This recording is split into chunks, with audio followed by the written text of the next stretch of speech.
once king of middleweights is going through a tough stretch.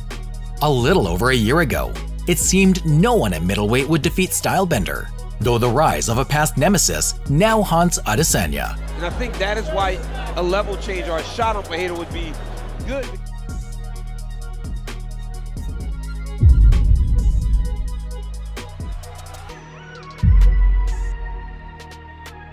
Poatan had everyone on alert since his Octagon debut in 2021.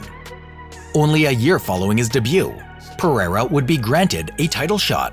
Both men knew each other from their kickboxing days, where they shared the ring on 2 occasions. The first bout was rather close.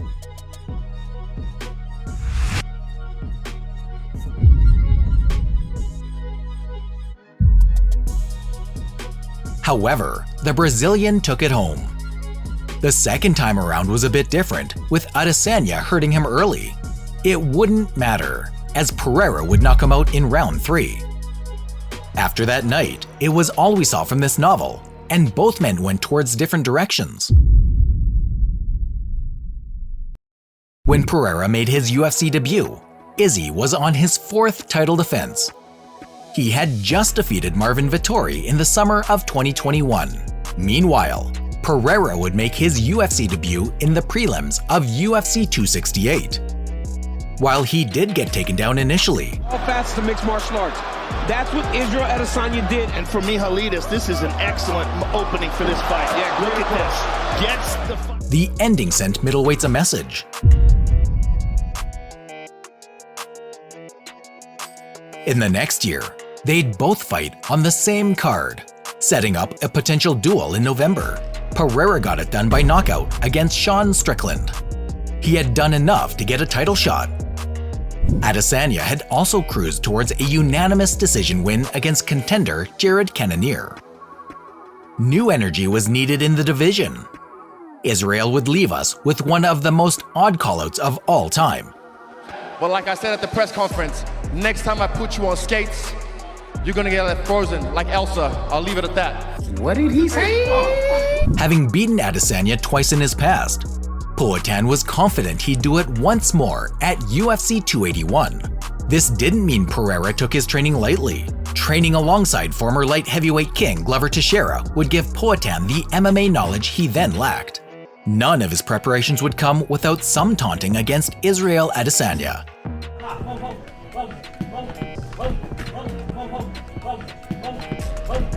However, Pereira knew that he had Izzy's number. This didn't mean that Adesanya wasn't training hard either. Adesanya carried far more MMA experience than Pereira, having solidified wins over legends and strong contenders like Anderson Silva, Robert Whittaker. Just leaning back out of the range of those kicks. He's got to be very careful.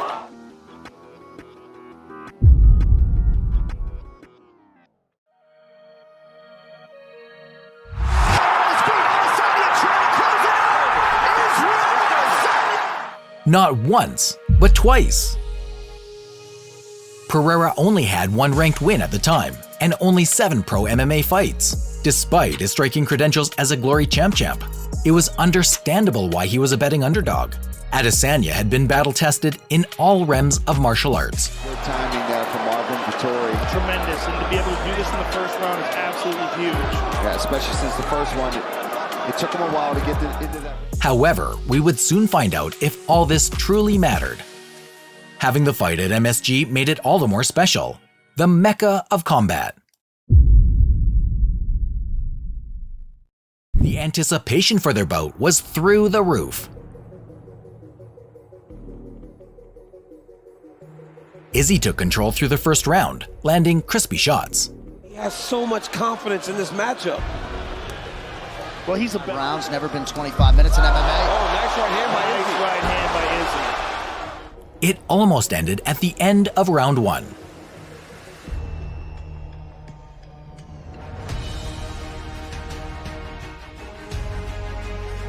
However, Pereira was saved by the bell. If Izzy had just 10 more seconds, we wouldn't be making this video.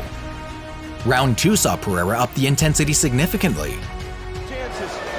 Oh, nice jab there by the challenger. Look at his money. mean, he hits so hard, you can hear it when he lands. Nasty. Even in cold. He hurt him. He hurt him with that shot in tight. He reminded Izzy why he was so dangerous. That's the difference. If you tell Alex that he has to spar,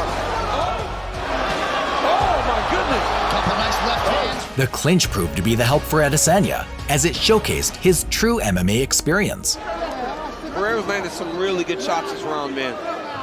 However, Poatan also showed at the end of round 2 that he could take down Adesanya. Making Izzy uncomfortable. And now Pereira shoots.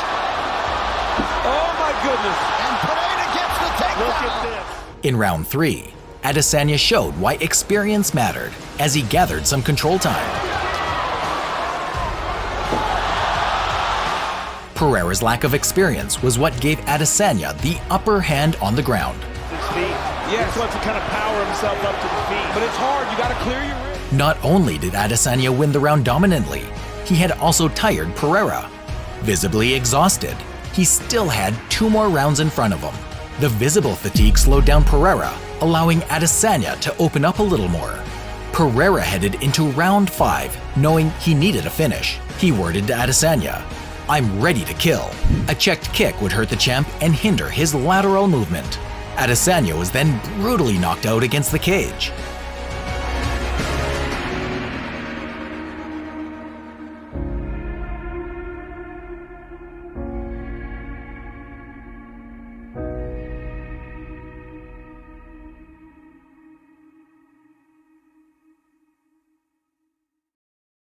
Pereira was now the new middleweight champion of the world.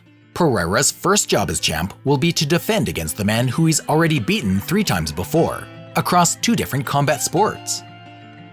With Pereira, you have to be perfect for 25 minutes, or else he will capitalize.